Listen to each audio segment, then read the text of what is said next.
ఉదయాన్నే లక్ష్మి నిద్రలేచేసరికి పక్కన జున్ను కనిపించకపోవడంతో లక్ష్మి ఎంతగానో కంగారు పడుతూ జున్ను కోసం వెతుకుతూ ఉంటుంది.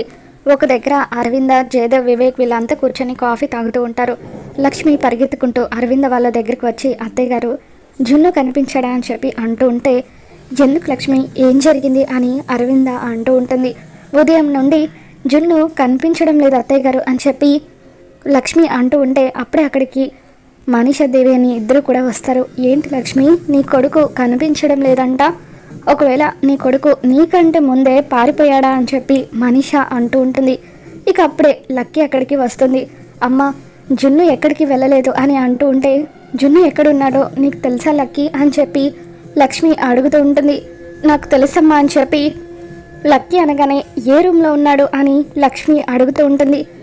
రా అమ్మ చూపిస్తాను అని చెప్పి లక్కీ అందరినీ కూడా మిత్ర గదికి తీసుకొని వెళ్తుంది. ఇక అలా తలుపులు తెరిచి చూసేసరికి జున్ను మిత్రని హగ్ చేసుకొని పడుకుంటాడు.